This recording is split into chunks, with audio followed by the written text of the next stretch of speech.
Сәлеметсіздер ме, құрметті оқырмандар? Бүгін PowerPoint арқылы интернет кері байланысты қалай ұйымдастырамыз, соған тоқталмақшымын. Қалай жасаймыз оны?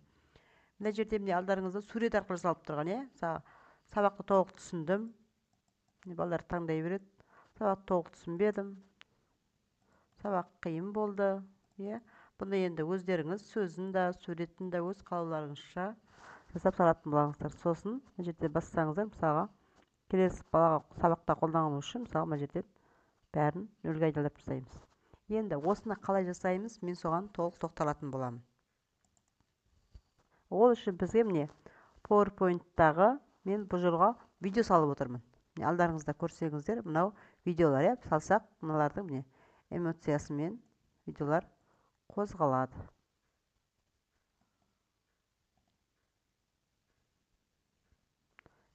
Міне осындай қылып біз кері байланысты қалай жасаймыз. Ол үшін бізге астына мына жерге жазуға болады.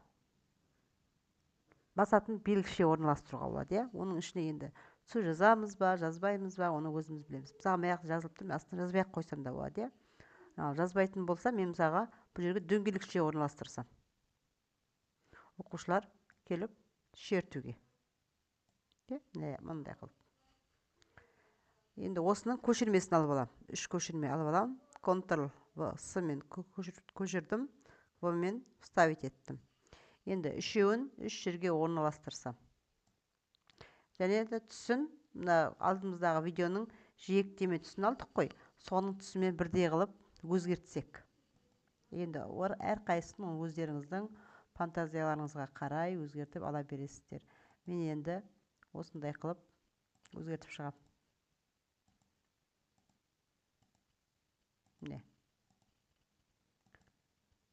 Ары қарай бұл қалай жұмыс жасайды? Бізге негізгісі сол, Ол үшін бізде PowerPoint-та файл меню командасына барамыз. Осы жерден параметр. Параметрге барған кезде міне настройка лента деген. Осы жерді таңдаймыз. Сол жерде сіздерде разработчик дегенде птичка тұрмауы мүмкін. Осы жерге птичка қоямыз да ОК дейміз. Ары қарай енді жұмыс жасаймыз. Сол жерге птичка қойғанда меню қатарына бізде разработчик деген міне меню командасы қосылады. Осы жерге барамын. Естеріңізде болса, бұрын Delphi программалық тілінде бе осындай бар еді ғой, button деп қолданатын. Label 1, тағы да шертем. Label 2, тағы да шертем. Label 3. Үшеуін орналастырып алдым. Енді орналасқанын осы ненің астына ғана орналастырсақ, қазір ортаға туралаған кезде де соның астында орналасатын болады. Бірдей қылып, Енді бұл жерде қалай жасаймыз ары қарай? Лейблдің үстіне барып 2 рет шертем. Осы кезде бізде келесі Visual Basic-тің терезесі пайда болды. Visual Basic-тің жазылып тұр. Енді осы жерден біз мына жерде фонт деп тұр ғой. Сол жерден тілдің қасына барамызда біздегі жазылып тұрған санымыз қазір әр оқушының таңдағанда өзгеретін санымыз бар ғой, соны үлкен қылып өзгертеміз. Мысалға мен 40-тан 48 деп тұр екен, осында 40 қылайын. Окей. Таңдадым, мынаны жауып тастаймын. X-пен, мына жерде көріп тұрсаңыз көрінбей қалып тұр. Міне, X-пен жауып тастаймын. Осы ашылған Visual Basic-тің терезесін жаптым. Мына жерде label деп үлкейде көріп тұрмыз ба?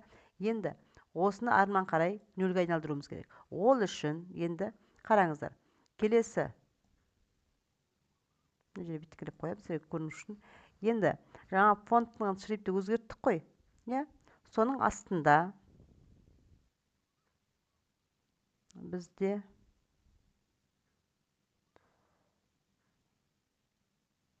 қазір тауып аламын мен. Caption деген тұр, үстінде тұр екен. Сол captionның қасында мына тақырып, тақырыптың label 1 деген тұр ғой. Сол label 1-ді өшіремін да, бізде басында 0 тұру керек. 0 деймін. Сосын тағы да осы 0-ін ортада тұру керек. Сол ішінде мына жерде текст деген тұр ғой, Соның қасына алып барып, ортаға 2 деген таңдаймын. ортаға туралану керек. Енді жауып тастаймын терезені. Міне ортаға тураланды, 0 пайда болды. Дәл осы әрекетті келесі екеуінде де орындаймын.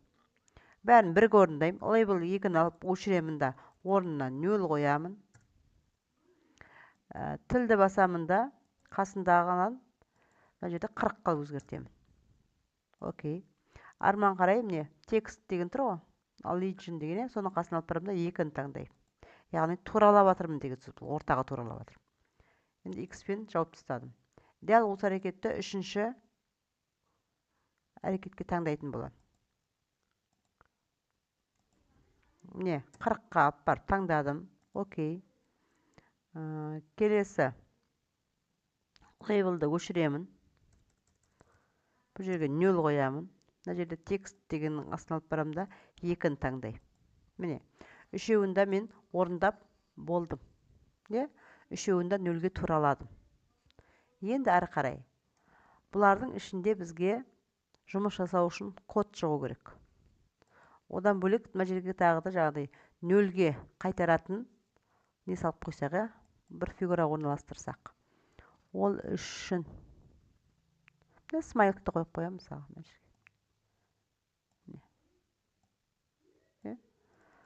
Смайликтің тұсында өзгертіп қойсақ басқа неге. Смайлик екені көрінбей қалады екен. Бүйтіп қойдым. Енді арман қарай кодты қалай енгіземіз. Бұның дайын коды бар. Соны енгізе қоямын мен қазір. Мына жерге шерттім. Мына жердегі міне лейбл 1, лейбл 2, лейбл 3 деген бар ғой. Соны өшіріп тастайын тұрмын. Негізінде код осы.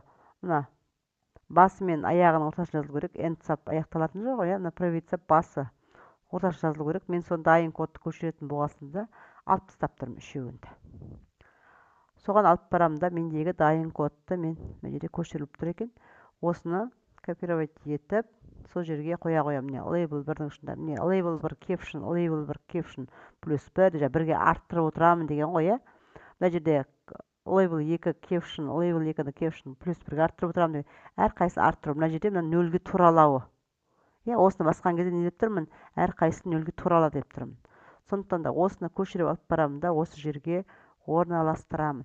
Міне мынау біріншіге, екінші, үшінші, мынау жаңа 0-ге туралау батырмамыз. Біздің смайликке қойылатындығымыз. Енді осыны басамын, жауып тастаймын үлкеннен де. Міне мен жасап болдым. Енді қазір осыны тексеріп көретін боламын. Менің жұмысым дайын. Міне жасалып шықты. Мына жерде шерткен действиясын істемей қалдым. Мен дұрыс емес, бір нәрседен асығып кеттім. Міне кодын қойып болдым. Енді ары қарай не жасаймын? Ары қарай мен фигураны шертем бірінші әрекетімді. Ставкаға барам. Действие. Осыны шерткен кезде, міне запуск макроса шерткен кезде бағанағы біріншінен бару керек. Caption 1, level 1 деген бар, сол таңдалу керек. Екінші фигураны шертемді. Действияға барамын. Осы жерден 2 таңдалу керек.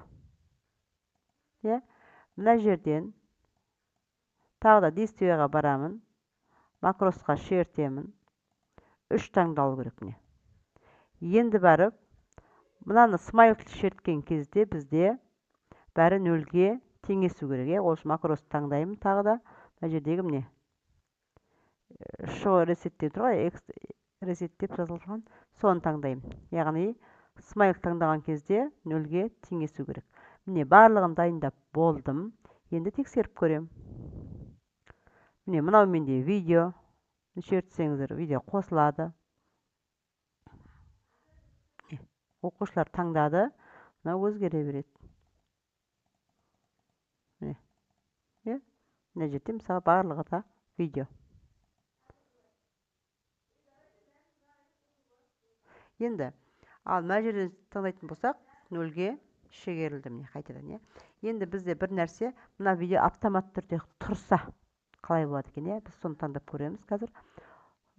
Автомат түрде видео қосылған кезде орындалып тұрса. Мына жерде начало деген автоматически деген таңдасақ. Мынағанда начало дегенге автоматически тыңдасақ сөйтіп та орындап көреміз. Негізінде солай үшеуі де қосылып тұрса, дыбысы жоқ болса, болатын болса, ал дыбыс болатын болса, ол кезде үшеуі бірдей сөйлеп тұрса түсініксіз болып кетеді. Ал енді тексеріп көрейік.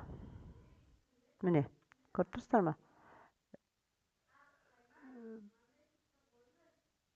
Алма кезек орындалып тұр, байқап тұрсыздар ма? Міне, мына видео орындалды, автоматты мына орындалып жатыр өздері, иә. Біз оқша таңдай береді. Анаяқ видео сол автомат түрде солай өзгере береді. Міне. Осылай қылып жасап шығуға болады. Сонда біз бүгін интернетсіз кері байланыс жасау үшін PowerPoint-та қалай жасаймыз, соған толық тоқталып өттік. Егер де сіздерге видео пайдалы болса, каналға тіркеліп, видеомен бөлісіп, сақтап алуды ұмытпаңыздар.